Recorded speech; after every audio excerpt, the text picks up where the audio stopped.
Leaders' questions. I call on Deputy Eamon O'Keefe. John Corla, the Ulster Bank have announced on the 10 o'clock news this morning the loss of 650 jobs in this jurisdiction.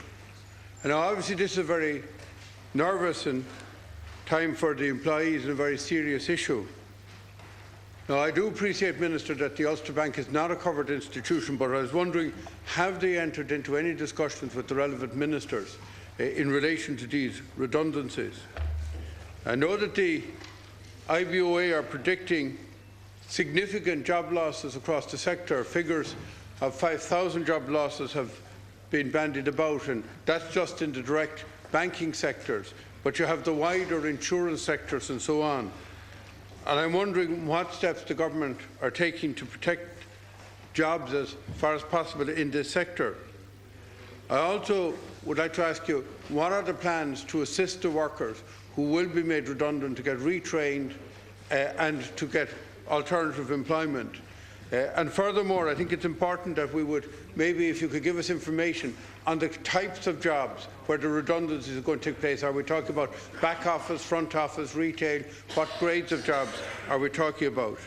And could I also ask you, have there been discussions with the covered institutions, Bank of Ireland and AIB, in relation to job losses, and what information do the government have in this regard? Because we could have a cumulative effect here, and obviously the more people are let off, the more difficult it will be to absorb people back into other expanding financial services. So maybe the Minister could give me information on those questions. Thank you, Deputy.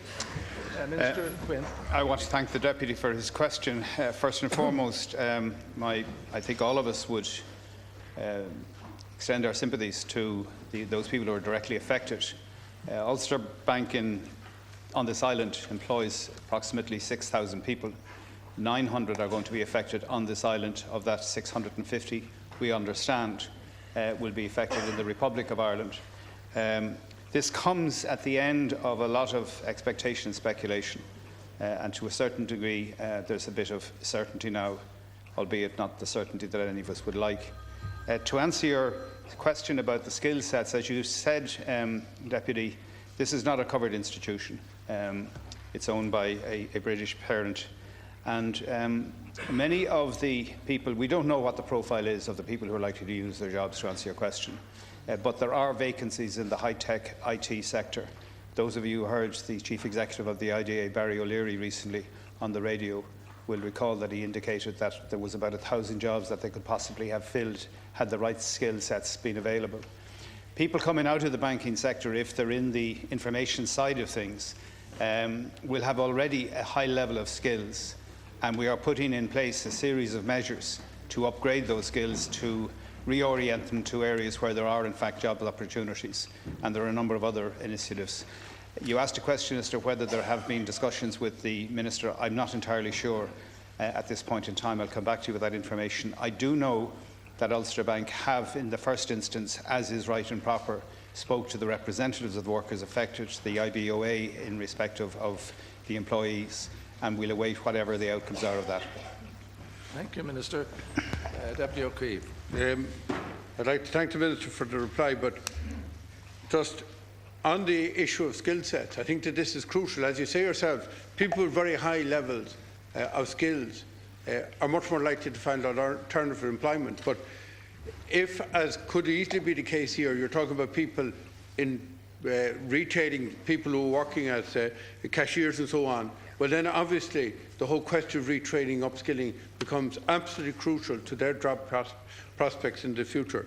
And can I take it that profiling of the people that will be laid off, that discussions would take place immediately with the training agencies to make sure that these people are profiled and assisted, because the quicker these issues are dealt with, the better. And could I once again ask you, have there been discussions with the covered institutions in relation to possible layoffs? Because the government obviously would have a direct involvement there, because effectively the government is either the guarantee or the shareholder, the main shareholder in these institutions. And do you have any information in relation to discussions between the covered institutions and the government in relation to possible layoffs in the wider financial sector and particularly in the covered institutions? Thank you, Deputy Minister. To respond to the first part of your supplementary question, the government very soon will be announcing a comprehensive programme called Pathways to Work, in which a lot of the issues to which you referred will be addressed. In other words, when somebody is coming out of to take Ulster Bank, the question today, there will be an assessment of their skill set, and there will be a range of options offered to them in terms of how they might upgrade or divert sideways to improve their skills in such a way as to enhance their job opportunities in the labour market. Other skills, other individuals, they will be measured in the first instance, assessed is a better word, as to what it is they want to do, what their current skills are, and where they can get up training and upskilling to enhance their employability in sectors of the labour market that are actively seeking work. With regards to the covered institutions, I don't know what the situation is there, but I will get the information for you. There have been no announced redundancies as yet, in the same way that Ulster Bank have announced the redundancies, and therefore it's probably a bit premature, but the same approach would also apply, irrespective of how people have become redundant or what the status of the institution is. We will try and take their existing skill sets levels, upgrade them, reorient them so that they have an enhanced chance of getting back into the active labour market. Thank you. And I'll call on Deputy MacDonald on behalf of Sinn Féin. Thank you. Minister, I'm sure the workers concerned will appreciate expressions of sympathy from this chamber, but they, like the almost 500,000 others who are out of work, take the view, I'm sure, that sympathy is not enough. Can I ask you again when the government first had notice of these job losses? They are very significant in number, and it would seem to me an astonishing thing if the story, as it were, just fell from the sky. Can I ask if the government at this juncture is satisfied that those workers' redundancies, terms and conditions, that their redundancy packages are secure? And can we return, Minister, to the issue of retraining and reskilling, because you tell us that your job, for your government, for your administration, your priority is jobs, and yet all of the evidence speaks against that. The stubbornly high levels of people out of work, the very, very minimal investment that your government has made in respect of job creation and job protection. We're told this month that we're going to see not a jobs initiative but some other type of jobs plan coming from the government. Can you tell us, where will these workers and workers from the banking sector feature in that scheme of things? Because if the experience of the construction sector is anything to go by, where vast numbers of workers find their sector now a job-free zone, well then I'd have to imagine that people in the banking sector are looking on really in despair. So what confidence can you give to those workers today? What contact has there been with government? And what do you propose to do in the first instance for these set of workers and then more broadly for the 500,000 people who are without work? Thank you. Minister. I thank the Deputy for her question, but unfortunately I have to remind her that this country has lost its economic sovereignty. We're not in business as usual, and when it was business as usual, it was mad business. The construction sector to which you referred grew to extent of it represented 25% of economic activity in this republic. That was twice what the normal requirement would be in a growing economy. And as an adjunct of that, the banking sector grew exponentially as well in manners that you're all aware of. It has to be scaled down. It is scaling down. But that comes at a cost. And that comes at a cost of the kind of unemployment and redundancies to which you've referred and to which I referred to in my replies to Deputy O'Keefe. We are hoping to be able, in this instance, for those people who have skill sets, to actually enhance those skill sets and reorientate them towards areas where there are jobs. Sadly, from my point of view as Minister for Education, many of the young men or young boys, because they were 16, 17 and 18, who were lured out of the education system onto highly paid and lucrative jobs at the height of the boom, now find themselves at 19 and 20 years of age with very poor sets of skills, which will require basically re-entering into the educational or vocational educational sector to acquire a whole new set of skills which sadly they didn't have the opportunity to achieve while they were in school. We have to work to a programme of recovery. We are 14 months into the programme of recovery that was negotiated initially by the previous administration, which has in its entirety 36 months. So we've 20 months left of having to negotiate with and obtain money from the Troika, and the Troika are in town at the moment, as you know. And we will be doing everything that we can to stave off the increases in employment. The good news, although it's not good news, is that the level of unemployment seems to have plateaued. And yet within those figures of 400,000, over 120,000 people got jobs over the last year. There is a churn within the labour market. People are getting jobs, people are losing jobs. But the scale of unemployment and the rapid increase in unemployment has now fortunately tailed off, and some of it, in anticipation of your reply, is due to emigration, which we deeply regret. But this government is intent on recovering the economic sovereignty of this republic, which was shattered by the last administration. And one of the things that shattered it was the bank guarantee, to which your party signed up with such enthusiasm. Deputy MacDonald, please. All right, one minute, Minister. Nice try. You've not actually answered the question, and perhaps you don't have the information, but you've not answered the question in any event as to when the government was aware of these job losses. You say that it's not business as usual. Of course it's not business as usual. It's certainly not business as usual for those workers or for any other worker who is seeking at this moment employment and who hears on the one hand from your government the rhetoric of job creation, but who sees the evidence of inertia. I don't believe that job creation is the priority for you. You correctly say that the banking sector, in common with the construction sector, was used and abused by the great and the good, by the speculators, by the wealthy. Question, please. And now they get bailed out and the workers in those sectors suffer. And the challenge then for you as a government is, in fact, to give comfort, to give certainty and to give opportunities to those workers. So what about their redundancy packages? Are they secure? You should be in a position to tell this House. And I think, Minister, you should be in a position to offer up more than vague rhetoric about skill sets. This is a specific sector. It is most unlikely that people in the banking sector who are now going to lose their jobs will be re-employed in that sector. So what does your government, the government that's all about jobs, that's about reskilling and retraining, but that's also about cutbacks, what are you going to do to ensure that they get back to work and to some kind of business as usual? Thank you. Minister. Well, first of all, I don't know if you were listening to the reply that I offered to Deputy O'Keefe, but many of the questions, well then, I've already answered what you have said. They will not get new jobs in the banking sector. Those who have IT skills that can be refocused into other areas for which there are opportunities, as Barry O'Leary from the IDA has said, will hopefully find opportunities there.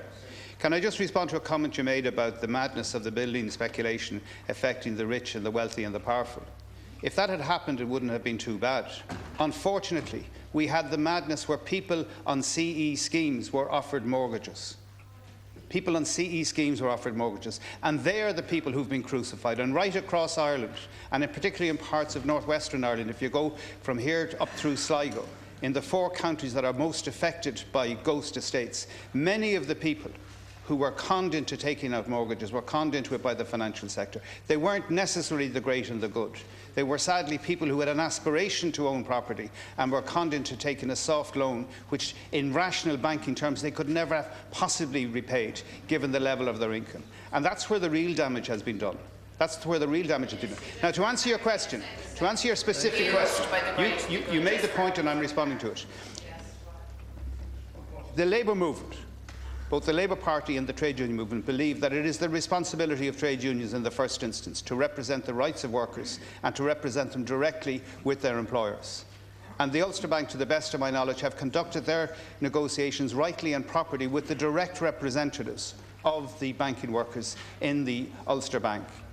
And we will await to hear from the negotiators, if they so choose, the IBOA, if they want the assistance and the help of this government to negotiate the necessary redundancy packages. But I have every confidence, and this government have every confidence, in the ability of the IBOA to negotiate the entitlements and the packages to which their members are eligible for and entitled for. If there are difficulties which are beyond the capacity of the social partners to sort out themselves, then this government will assist. But it is not the business of this government, or indeed, I believe, of any government, to interfere in that particular process. They are well able to do it themselves. If they run into difficulties, the machineries of state are there to assist them. Thank you. And there have been no requests for such assistance. Deputy Finian McGrath. Cancora, first of all, Minister, I'd like to raise the very important issue of education, and I'm glad actually that you're in the chamber today. And particularly the proposed cuts to the DES schools, the most disadvantaged schools in the state. And also, Minister, I don't know whether you're aware or not at this stage, but parents, teachers and whole communities are really upset about these proposed cuts, and also about the damage to education. So I'd like today, Cancora, to focus my questions on these DES schools and ask the Minister the following. First of all, Minister, do you accept as a principle that one of the ways and the most important way out of poverty in any country is education? That's, first of all, a core principle. Secondly, can I ask you, why then are you taking 428 DES teaching posts from 270 primary schools and 163 post-primary schools? Minister, do you understand the damage that this will do to these pupils and families? And do you really understand what goes on in DES schools in relation to children at risk, dysfunctional pupils, pupils with major problems in their lives, 4-year-olds who come into school every day with huge problems in their life? Do you really get it, Minister, in relation to education disadvantage? So then the question I ask is, why are you then trying to dismantle a service that has been proved to be working over the last 10 years for the most needy pupils in this state? Can I also, Minister, ask you, on the broader issue, education issue, and also on the economic issue, a lot of people feel that you are penalising these poor pupils for the actions of bankers, developers and politicians, and they feel that they are taking the rap for the actions of others. And there's a gross injustice in this. And finally, can I accept, Minister, that you, and be very careful on this one, could you accept that your government could be in breach of Article 28(1) of the United Nations Convention on the Rights of the Child, but also our own Education Act 1998, by removing these posts from the Education Service? So, Minister, I ask you now, I know there's some sort of review going on. I know many of your colleagues in the backbenches. I believe Deputy John Lyons made an excellent speech last night. There are people who have major concerns in relation to this, and I urge you, Minister, to rescind the decision to cut these services to disadvantaged pupils. Minister.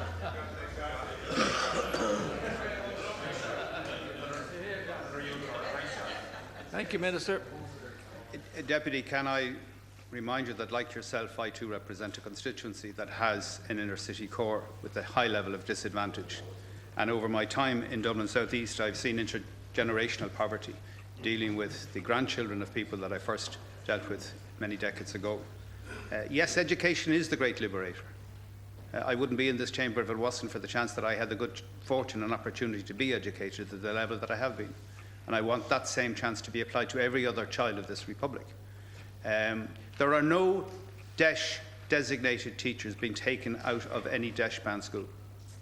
There are teachers who were identified who were there previous to the introduction of DES. And we are now looking at the impact of the operation of those teachers in combination with the other teachers in those schools. And we're looking at the operation of how effective the total programme is now that we have the Department of Children and Youth, because as a teacher yourself, you will readily appreciate that education begins in the home, starts in the home, whether it's literacy or even feeding children with a decent breakfast so that they can go to learn on a full stomach and not on an empty stomach, as is the case, sadly, with many people in disadvantaged schools. We would be looking at the impact of the proposals that were suggested to see how they can be operated or ameliorated or changed, so that we don't, in fact, have any sort of consequence that is not intended. The total effect, I have to say, in the entirety of the entire education system, because I would remind you and other members of this House, 60% of disadvantaged children, 60%, go to normal non-DESH schools. So there's no monopoly of misery, no monopoly of disadvantage in the DESH schools per se. There is an awful lot of disadvantage in those schools, but 60% is outside of that, and we have to address the entirety of the education population. But even if the totality of the proposed changes were to be implemented, it would have the impact of 0.3% on the entire teaching cohort in our education system at the present time. I want to liberate, and this government wants to liberate children from poverty through education so that they can walk tall themselves. That's the intention that we have. That's what we're going to try and do. And that's what the review and the report is about over the next 4 weeks. Thank you, Minister. Deputy McGrath. I want to thank the Minister for his response, and I just want to urge him during the review to really get in there, dig deep over the next 4 weeks and look at the returns of these teachers in these particular schools. Because I take your point, there's no monopoly in relation to disadvantage right across the sector. I accept that point totally. But what I will disagree strongly with you, Minister, and as one who's worked for many years in a disadvantaged schools, there are different levels of disadvantage. And what I'm saying is there's crisis disadvantage in a lot of seriously disadvantaged schools, and that's different to having we'll say people on low incomes or people who are above certain poverty lines. I accept that point. But my question is, Minister, just 3 simple questions. First of all, I would urge you in your review to really get in there and look at the most needy schools and most needy pupils. The second point is, you say that the consequences are not intended. Well, I warn you, if you remove teachers from these poor schools, there's going to be serious consequences. And it's going to cost you more in the future, and it's going to cost the state more in the future. And finally, can I say, it might be 0.3%. But as far as I'm concerned, and as far as a lot of people in this House are concerned, and members of the technical school, damaging schools, poor schools, and discriminating against children living in poverty should never be an option in trying to solve the economic crisis in this country. Thank you, Concorda. Minister. I would respond to the deputy, who is a teacher, by saying that the logic of applying additional resources to any endeavour, particularly in the area of education, is that to justify the application of those additional resources, that you measure the consequences of those inputs and see what the benefit is. The 3 reports that are being published today, one by the ERC in St Patrick's and 2 by the inspectors in the Department of Education, show that in the DESH schools proper, that there are measurable outcomes, and in the main those measurable outcomes are positive. In the areas where schools are not able to implement an agreed programme or plan, and I'm not a professional educationist, so I don't want to sound like one, but where the burden on that school is such that it isn't possible for whatever reason, and the reasons are multifactorial, for whatever reason, it is impossible to follow a plan of improvement over a period of time, then the results are not that great. Now, one of the difficulties with some of the earlier schemes, like breaking the cycle, like giving children an even break, there wasn't the same rigorous level of measurement of outcomes as there is with DESH. And we have to look at that. There's no point in putting in resources if you're not going to get additional resources, that is, when you think that 60% of disadvantaged children are in mainstream regular schools. There's no point, in my view, as Minister for Education, in putting in additional resources if you can't have a mechanism to, in fact, measure what the outcome of those additional resources is. And I think as an educationalist, and I think, you know, the rhetoric that you used in your own, and I don't suspect that you intended it, but to use this heightened rhetoric on the 12th of January about events that will not take effect until next September, that I warn you that there will be serious consequences. That's not the kind of tone of debate we want around the future of 5-, 6- and 7-year-olds or their parents. Well, I mean, you just listen to what you said. I warn you there will be serious consequences. Yeah, and yes, I have. Thank you. And yes, I have drilled down deep into all of this and into all sectors of the education system. Thank you. Well, perhaps the tone. We want a debate that is passionate, but that is compassionate in terms of what we're trying to achieve collectively in this House. Thank you. That completes.